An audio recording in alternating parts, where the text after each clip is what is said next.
Conversations with Artists, brought to you by The Smith Gallery and Fine Custom Framing.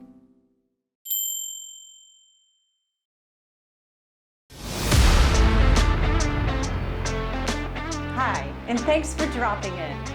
I'm Debbie Smith, host of Art Talks, exclusively through the Smith Gallery and Fine Custom Framing in New Cumberland, Pennsylvania. I'm so glad you're with us today.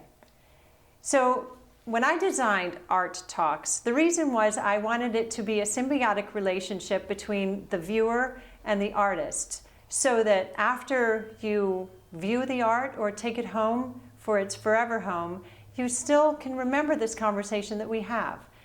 And it gives it more value, because one piece of artwork is not just one piece of artwork. It's the culmination of the artist, who they are, where they came from, their passions, their desires, what drives them, and how they've learned to paint, and what they create, because these are living, breathing, creating artists.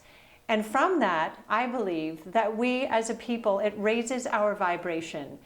Art is one of the things that transcends us beyond politics, beyond religion, beyond language. Art is something that will survive forever, and it has such value. So I'm so glad you joined us. And today I am so pleased to have with me Susan Getty. Hello. Thank you so much for being here. Thank you so much for the invitation. Oh my gosh. It's really a privilege. Yes, and I get to see your artwork and sell your artwork, which is very exciting. Not just for you, let me say. That is true, I'm sure. Well, we don't survive in a vacuum, right? Absolutely not. I mean, you can paint in your studio, but until somebody sees your work, it's like, what am I painting for? That's really what gives it life. Yeah. Really, is just having somebody resonate with a piece, find something in their hearts or minds that they want to live with that. Yeah. And so, how were you trained? So I did not grow up doing a lot of art museums or exposure to fine art. I began taking art classes in high school and loved that. That was sort of my tribe of people, okay. were the artists and the poets and the musicians. Yeah. So those were the people that inspired me and helped me to give value to those creative endeavors. And where are you from? I grew up in Ohio, outside right. of Dayton, Ohio. But then I came to Pennsylvania. I came to college at what was then Messiah College, now Messiah University. Did an art minor my first time around. And then 25 years later, I woke up one morning and I said, it's time to go back to school. So in my late 30s, I went back and did a studio art degree at Messiah. Wow. And it took 7 years of one class every semester. But during that time, I took classes in photography and ceramics, and in addition to painting and drawing, and all of those varied mediums and methods certainly informed everything that I do at this point. So when you begin to paint, what is your process? I mean, what inspires you to paint a particular thing? So I think that I've always been kind of an observer. And I look at colors and the way lines intersect and contrast. And so usually there's something in nature, a horizon line, a tree line, the horizontals and verticals get me all excited. And color too. And color. Mm-hmm. And those things, I tend to carry an image with me from my life, from out in the world, and ponder that a little bit, and then come to the studio, set out my palette. Usually I have a color combination that I have in mind before I start. Maybe a composition, but sometimes that appears. So is there any particular person or anything that's happened in your life that has inspired you to either paint more, paint better, paint less?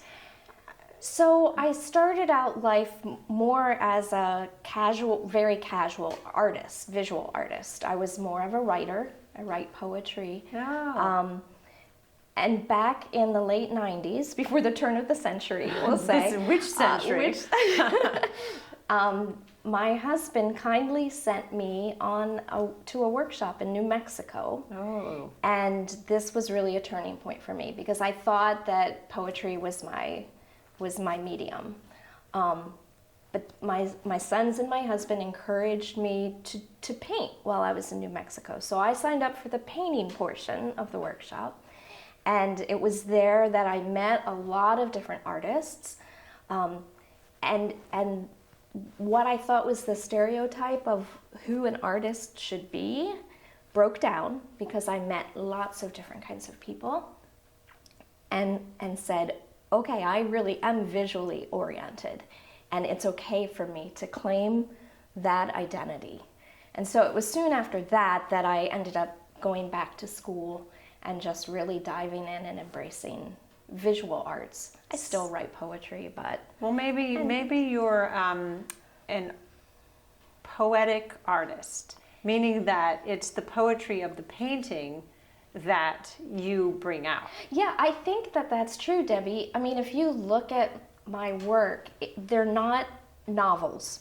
Mm-hmm. They don't tell the whole story. They're a glimpse. Oh, and so I think that in a way they are visual poems. It's like you're riding by in a car and you see this, but it sticks with you. Yeah. And that's what I really hope for viewers who are looking at this work is not to say, oh, well, that's Cape May on August 24th. Right. But this is when I was at the beach, whatever beach that was. Right. And to see their own memories in that work. So is there a particular artist that you want to be like, or that you look at your work and you think, oh, I'm sort of like them. I don't want to be like them, but my work is reminiscent of them?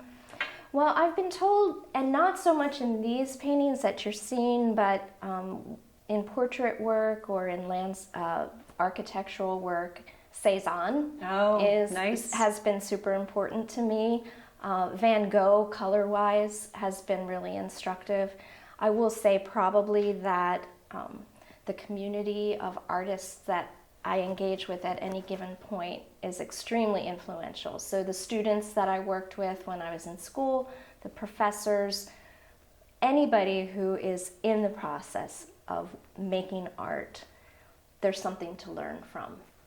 So the portraits that you do, you were sort of telling me a little bit about some of the portraits that you do. It's sort of a niche. Yeah, so I started probably 10 years ago. My nephew passed away, and sorry. I did a painting of Brian and gave that as a gift. That was my way of being with those, my family who were grieving, to sit with the painting and also then to know that they had this in their home as a reminder. So yeah, I've done a number of sort of, I guess you'd call them memorial portraits, where people who have lost someone precious to them provide a photo, and I do typically watercolor of those. I find that looseness enables me to just give a little bit more of the life that I feel in that person. So that's a way, again, I've said that relationships are really important, but people need something when they've lost someone, and that's something that I can give. Yeah, something that I can and do. what a precious gift, really. And I've done that for pets too. Yeah. So is there anything else that you would like to touch on that I haven't? I just really appreciate the fact that there is a community locally that supports artists, because we can't do what's in our hearts without people that either verbally give support or financially purchase paintings. It's just really a privilege to be able to live the life that I feel like that I was really called to live. And it took me a long time to find it. But you did. But you took your whole lifetime to find that. That's why I said it's like you're not buying just a painting. You're buying a piece of you. I mean, everything that you've learned, everything that you've experienced, everything is here somewhere. It's all, So So when a person brings it home, they've got part of you. But it's been such a pleasure to have you today. Thank you so much, Debbie. I really appreciate it. Yes. Again, we've been speaking with Susan Getty today, and we have her artwork in the gallery, and we will be having an opening for her on the 21st of October from 5 until 8. We would love to have you come. So you can actually come in and see this work yourself and take it home and remember this conversation, because it's about you, the viewer, and the procurer of art that makes art live on. And we appreciate that. Thank you so much for dropping in on this conversation. Art Talks! I'm so glad you could join us for that video. I hope you enjoyed it. And if you did so, please like it, share it, and subscribe.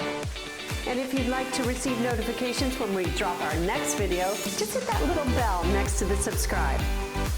Art talks to you if you just remember to listen.